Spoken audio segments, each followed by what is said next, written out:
Yeah, I mean, I want to focus on Chicago and Ryan Poles because he was wheeling and dealing. We know just from what Roger said and what Ian just talked about, they got Chase Claypool, and I think they were big winners in that department because, yes, some people were like, well, that was a second-round draft pick, and you look at DeAndre Hopkins, who went for a second, and like, hey, we could have gotten Chase for less. But when you hear Ian, what he said, when you hear Aaron Rodgers say, hey, we were in on the Claypool, they're in the same division. The fact that the Bears were able to land Claypool and he didn't go to the Green Bay Packers is a huge win for them because when you look at 2023, there aren't a ton of receivers when free agency hits that teams are going to target and want to get in there. Nelson Aguilar's on that list, but we saw a lot of these guys, whether it was Terry McLaurin, whether it was DK Metcalf, A.J. Brown, guys that were going to be free agents, re-sign with their team. So getting a weapon like Claypool for Justin Fields, who already has Darnell Mooney on the other side, it helps them because they're at the bottom when it comes to a lot of stats receiving-wise. And then you also look at Justin Fields, how much he's grown over the last few weeks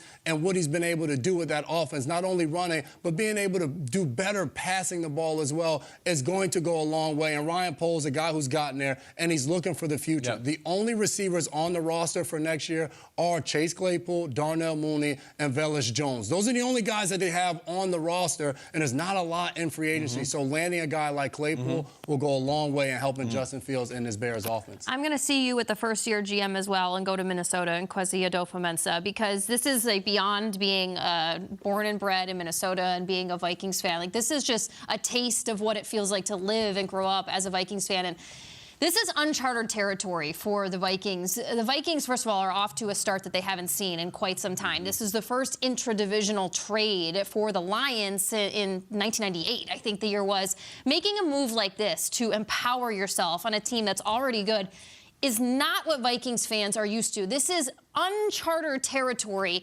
Credit to the first-year guys that are in Minnesota and making a quiet name for themselves. First-year GM, first-year head coach, and Kwesi Adofo-Mensah and Kevin O'Connell. We don't talk about them yet, but it feels like they're making moves at this point. Here's a look at, there's 3 teams across the league that have first-year guys in charge. These are headline-worthy teams this season. Look at what the Giants are doing so far.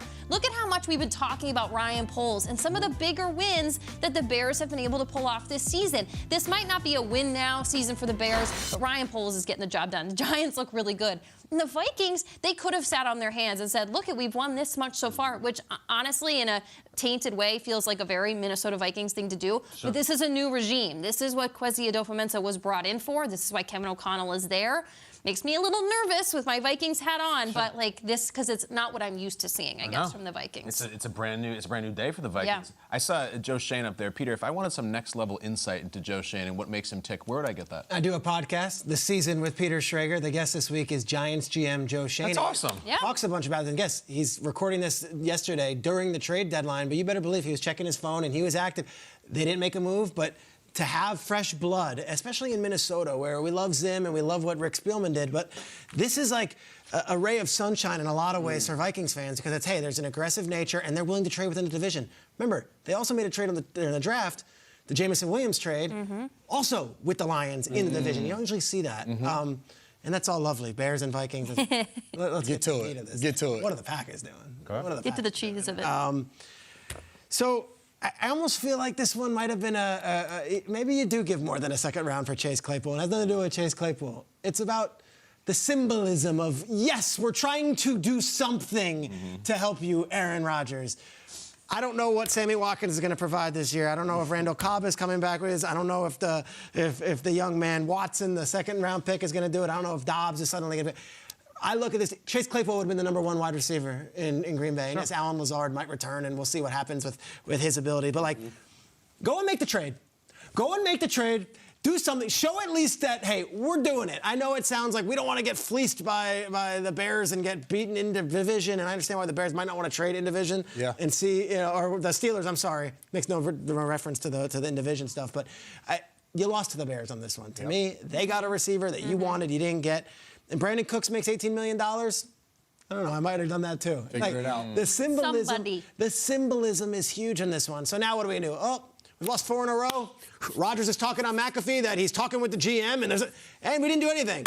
back to good old Packers fashion football, where it just brings Lombardi after Lombardi the last few years. This is what we do. We stay with it. I don't know. I think it would have made a message to not only Rodgers, who are constantly worried about what he's thinking, but also the fan base that, like, yes, we're awake, and yes, we know that maybe we didn't get the best compensation, but we're trying our damnedest to do something to save this season. They didn't do anything, and maybe we'll be the ones who have egg on our face when they go and they hoist a Lombardi with Christian Watson and Romeo Dobbs being the stars of the Super Bowl. I would bet against that right now. I would think that maybe a veteran receiver might have helped. It's a strange time when the Packers are actually losing to the Bears. You know, like, that doesn't happen, and they lost to the Bears yesterday. I'm very, very amused by Rodgers and the Packers right now. What's the name of that little Adams Family girl? Is that Wednesday? Or is it her brother Pugsley? I feel like Rodgers is like the child inside the mansion looking at the other kids playing outside.